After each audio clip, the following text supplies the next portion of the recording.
The Lobster is a romantic, sci-fi, dark comedy, but also a drama kind of film. This is a hard genre to describe, man. It's directed by Yorgos Lanthimos and stars Colin Farrell, Rachel Weisz, and Léa Seydoux. I apologize, I probably butchered the names of several of those people.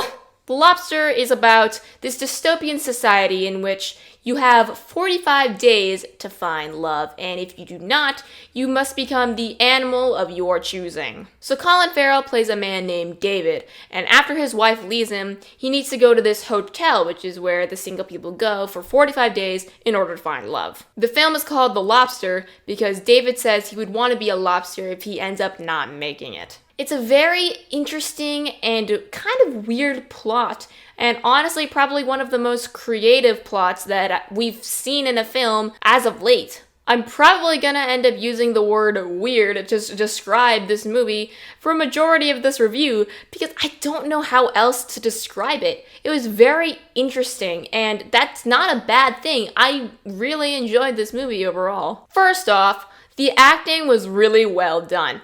Colin Farrell was unrecognizable in this movie because he gained a lot of weight. He has this mustache. Honestly, he kind of reminds me of the main character in Her. He just did such a great job of portraying a completely different character than we've seen from his normal work. I didn't see Colin Farrell when I was watching this movie.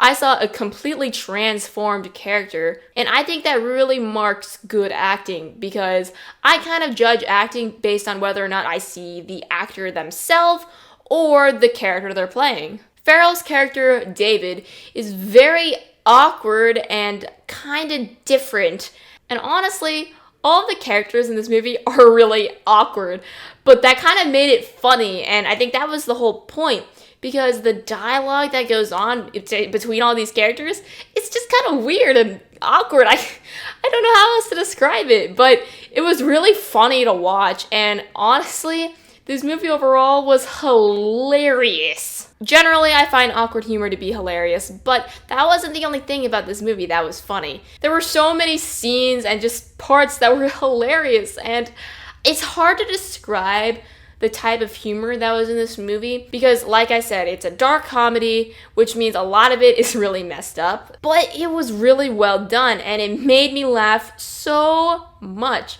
Some of the things I was laughing at were pretty inappropriate, and it made me feel bad for laughing at it because I'm just like, this is awful, but it's funny. This is a really screwed up kind of film, and I like a lot of messed up kind of films and themes, but this movie in particular, I felt was really disturbing. There were some aspects of this film that I personally found to be more disturbing than an average person might, and they really took a toll on me, and that impacted the way I viewed this film. But I think that's actually a good thing, and the more I think about this movie, the more I like it. And that's another thing. This is a very thought-provoking film, and it's very intricate. And the world that this film takes place in is so thought out, and it's just really incredible that they were able to come up with all of this stuff. The entire time, I was just wondering, how is this gonna end?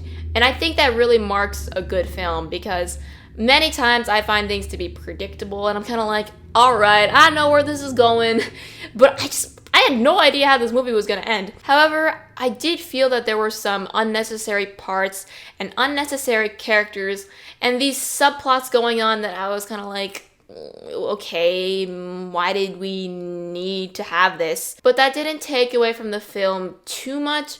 It's just something that I was kind of like, alright, I feel like that wasn't really needed at all. Because of these unnecessary bits, the movie did start to feel a little long for me, especially towards the end.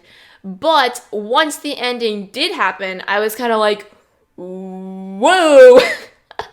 Another thing that I felt was kind of off was this narration going on throughout the movie. The narration I just kind of found to be weird, and I also thought it was a bit unnecessary for certain scenes. However, they do kind of add a reason for the narration being there later on, which made me kind of be like, okay, that makes more sense. To be honest, that's kind of all I have to say about this film, because it's the kind of movie where it's hard to talk about without talking about spoilers and giving too many things away, because I went into this movie for the most part completely blind. I hadn't seen the trailer or anything like that, and that made the experience more enjoyable for me because it ended up being a lot different than I was expecting. I really enjoyed how thought-provoking it was though, because it just kind of sparked conversation into me, and I wanted to talk about the ending and other aspects of it.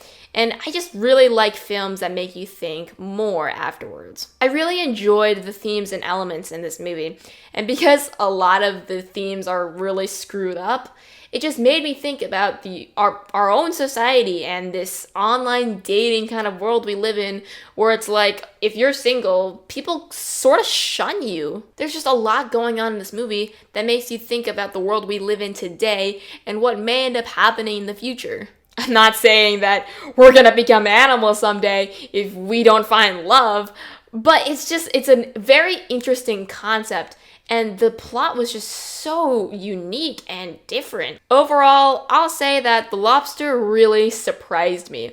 It was hilarious, just thought-provoking, and just really interesting. It's the kind of film that's definitely not for everyone, but if you do watch it, regardless of whether or not you like it, I think you'll definitely think afterwards and kind of wonder about certain things. Once I got past the weirdness of it all, I really enjoyed it, despite all of the really disturbing elements. I'm gonna give The Lobster an 8 out of 10, and buy it on Blu-ray because honestly, it's the kind of film that the more you think about it, the more you like it. At first, I was actually gonna say rent it, but the more I'm thinking about The Lobster, the more I want to rewatch it. There's a lot going on in this movie, and I think if I give it another watch, I'll notice things that I didn't realize the first time around, and I think that could make it a more enjoyable experience. Anyway, that's it for this review. Thank you guys so much for watching. If you enjoyed it, please let me know how you feel about it in the comments below.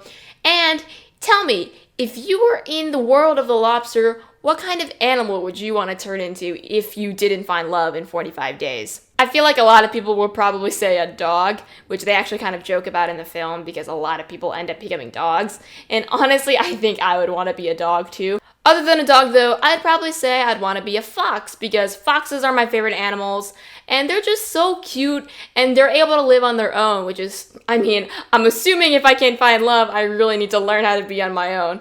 But seriously, they're so adorable. Look at this guy. It's so cute. Look at it. So cute. Come on. Foxes are cute. You gotta admit it, right? Thanks again for watching, guys, and I'll see you in the next video.